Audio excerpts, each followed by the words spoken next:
Bonjour, bienvenue dans la série Science or Not Science.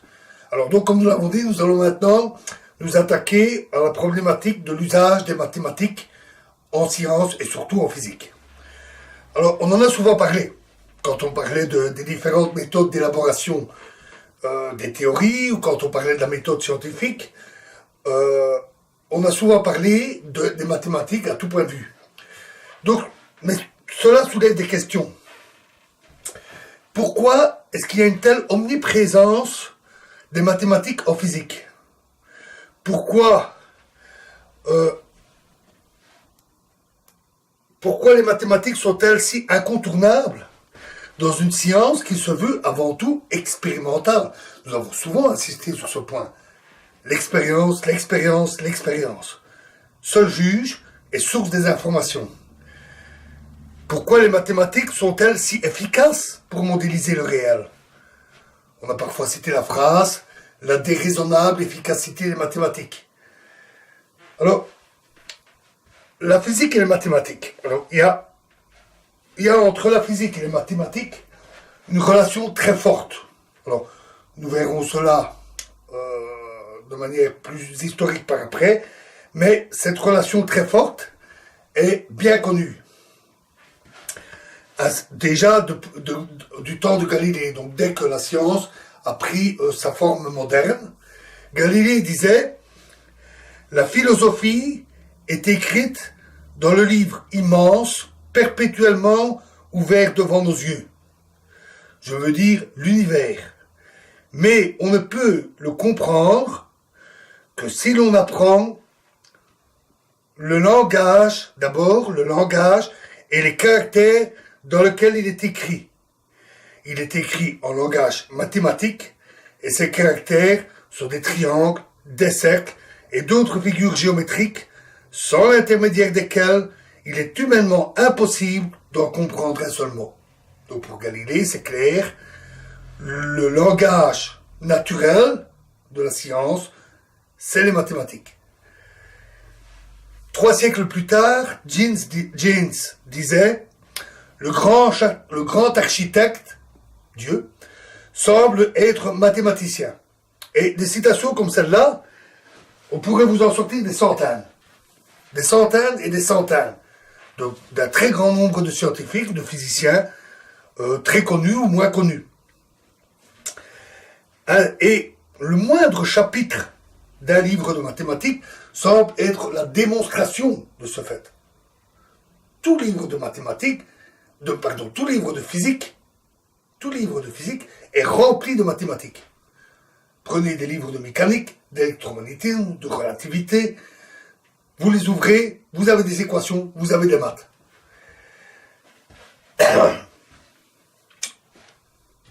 Il est impossible de faire de la mécanique newtonienne sans utiliser les équations différentielles.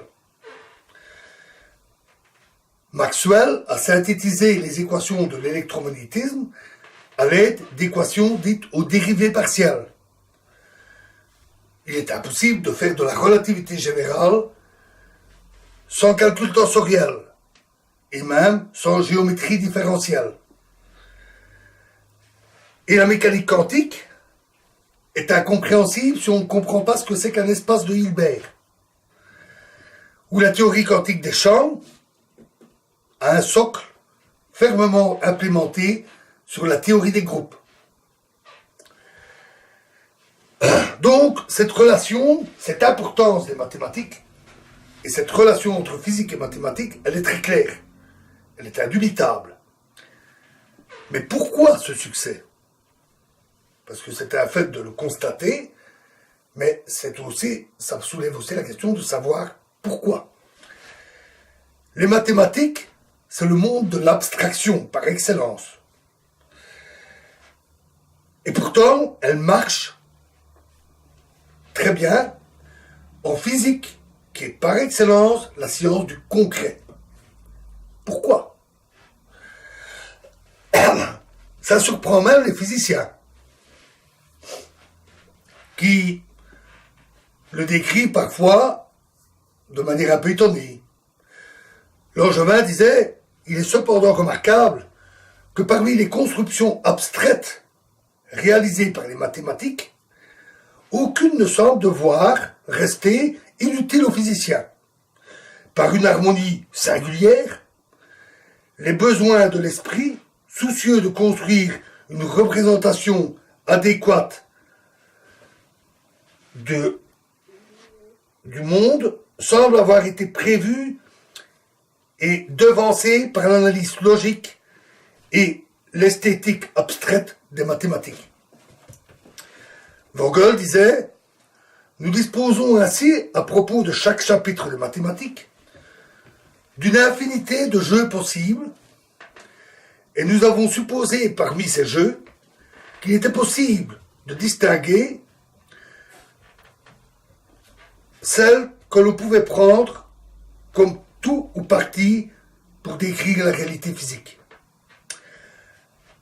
Un tel succès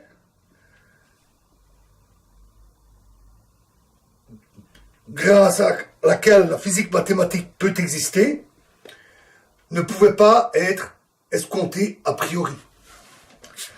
Heisenberg a dit, un des grands maîtres de la mécanique quantique, l'idée que les mathématiques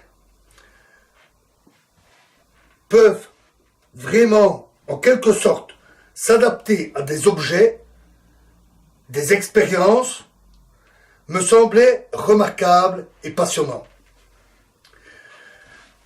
Donc c'est clair, tout le monde le constate, souvent on s'en étonne.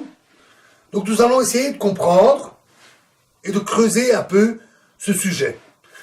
Dans la prochaine vidéo, nous approfondirons la question du langage mathématique, donc des mathématiques en tant que langage pour s'exprimer. Je vous remercie.